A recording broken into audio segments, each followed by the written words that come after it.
Hace 10.000 años, en las orillas del lago Turkana, una mujer embarazada estaba sentada, atada e indefensa, mientras flechas con punta de obsidiana volaban sobre su cabeza. Su hijo no nacido estaba destinado a convertirse en parte de la masacre más antigua jamás registrada en la historia de la humanidad. Olvida todo lo que Hollywood te ha mostrado sobre batallas en la prehistoria. No hubo choques épicos de espadas ni discursos heroicos antes de lanzarse al combate. La realidad era mucho más cruda, mucho más calculada y absolutamente distinta a cualquier película.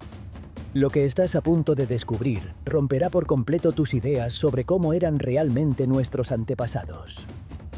Fueron los primeros humanos cazadores-recolectores pacíficos que vivían en armonía con su entorno o, por el contrario, eran capaces de una violencia organizada y sistemática que haría que incluso las guerras modernas parecieran juegos de niños? Hoy, nos adentraremos en las profundidades de la arqueología para descubrir lo que realmente ocurría cuando nuestros ancestros iban a la guerra. Porque esta historia no comienza con espadas de bronce ni escudos de hierro, sino con palos afilados, lanzas pesadas y una precisión letal que decidiría qué linaje sobreviviría y cuál desaparecería para siempre. El primer indicio de violencia en nuestra historia no se encuentra en grandes campos de batalla, sino en las profundidades de una cueva en España.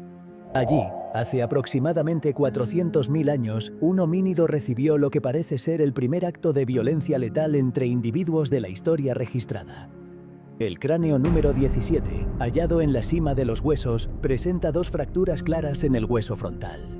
El análisis forense no dejó lugar a dudas. Esas heridas fueron provocadas por el mismo objeto contundente en dos momentos distintos. Fue un asesinato, cara a cara.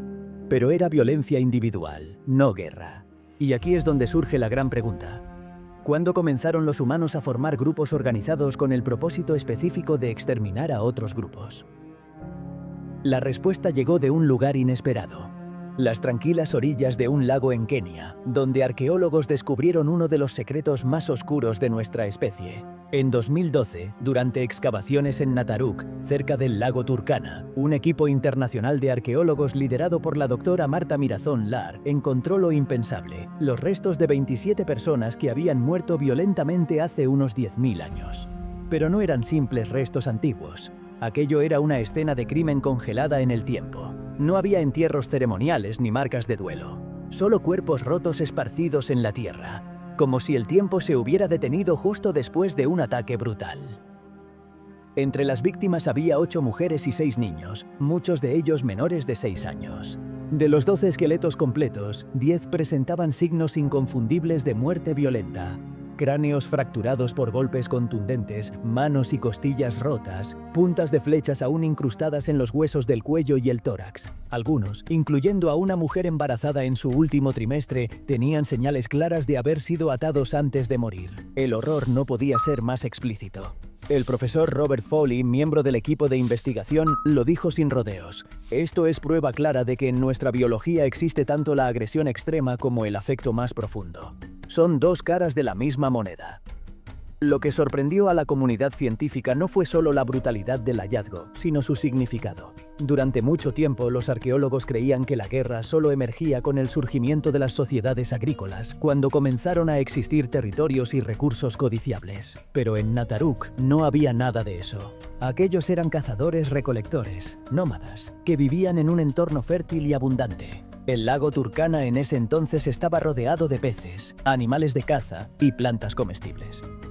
No luchaban por escasez. La violencia, al parecer, no necesitaba justificación económica.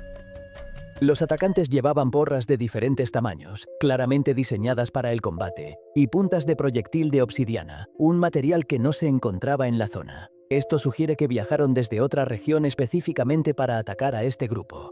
Fue una acción planificada, coordinada, premeditada, y eso cambia todo lo que creíamos saber. Sin embargo, no todos estuvieron de acuerdo con esta interpretación. En una carta publicada en la misma revista científica que difundió los hallazgos, el antropólogo Christopher Stoyanovsky y su equipo argumentaron que muchas de las heridas podrían haber ocurrido tras la muerte, debido a procesos naturales como movimientos del terreno o presión del sedimento. Pero incluso si algunas fracturas fueron post-mortem, los datos eran abrumadores. La evidencia no solo mostraba traumatismos perimortem, es decir, ocurridos justo antes de la muerte, sino patrones consistentes de violencia letal.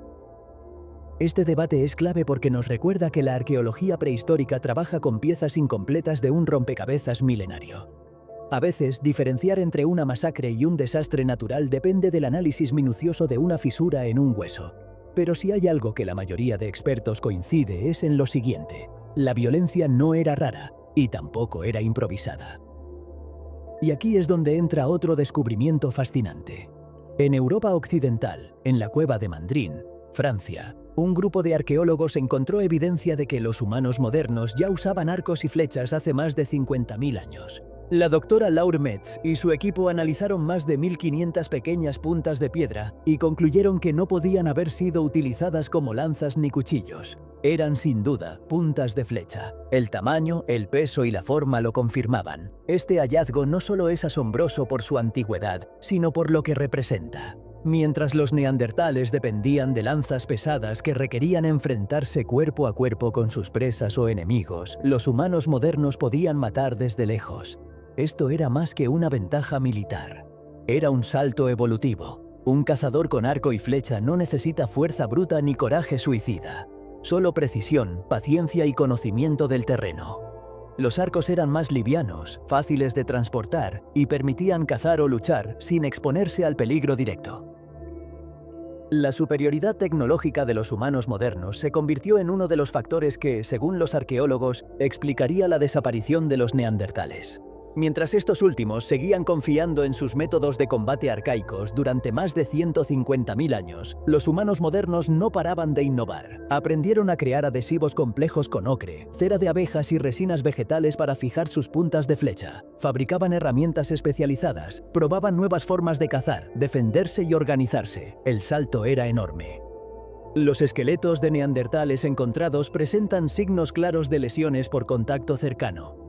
Fracturas en el cráneo, en los antebrazos, especialmente las llamadas fracturas de Perry, típicas de quien levanta los brazos para defenderse de un golpe.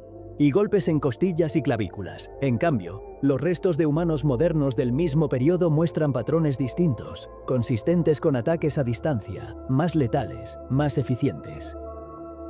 La arqueología lo confirma. La violencia en la prehistoria no era aleatoria. Estaba cargada de intención, estrategia y, lo más inquietante, organización. Las armas no eran improvisadas, las estrategias tampoco. El objetivo, muchas veces, era eliminar por completo al grupo enemigo, sin importar edad, sexo o estado. Era exterminio puro.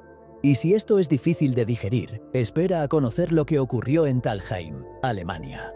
En 1983, durante una obra de construcción en Thalheim, Alemania, los trabajadores hicieron un hallazgo espeluznante. Una fosa común que contenía los restos de 34 personas. Pero esto no era un simple entierro colectivo, era un testimonio silente de una masacre. Los esqueletos mostraban heridas brutales, fracturas en el cráneo, cortes en los huesos y traumatismos mortales. No había señales de defensa, ni fortificaciones alrededor. Estas personas no murieron en batalla, fueron ejecutadas. Sorprendentemente, muchas de las víctimas eran mujeres y niños. Se trataba de una comunidad entera borrada del mapa en un instante. Lo que hace aún más inquietante el caso de Thalheim es que ocurrió hace más de 7.000 años, cuando ya existían comunidades agrícolas establecidas, es decir, cuando se suponía que la civilización empezaba a desarrollarse. Esta no fue una pelea por comida inmediata, fue probablemente una disputa territorial. Y lo más sorprendente, los perpetradores no dejaron rastro. Nada indica que tomaran posesión del asentamiento. Simplemente mataron y se fueron, como si el acto de exterminar fuera un fin en sí mismo. Los análisis isotópicos de los dientes y huesos revelaron que las víctimas no eran forasteros, vivían en el lugar. Lo más probable es que el ataque viniera de un grupo vecino, con el que ya tenían conflictos anteriores. Quizá hubo un desacuerdo sobre el acceso a fuentes de agua o sobre un cruce de ganado. Lo cierto es que, en ese momento, la violencia dejó de ser un evento ocasional y se convirtió en una herramienta de control territorial. En este punto de la historia humana, algo cambió radicalmente. Con la agricultura vino la tierra. Con la tierra, la propiedad. Y con la propiedad, la necesidad de defenderla. Las herramientas agrícolas podían convertirse fácilmente en armas, y las aldeas pacíficas en campos de batalla improvisados. Los conflictos ya no eran solo por sobrevivir, sino por dominar. Y no solo Europa fue escenario de estos episodios.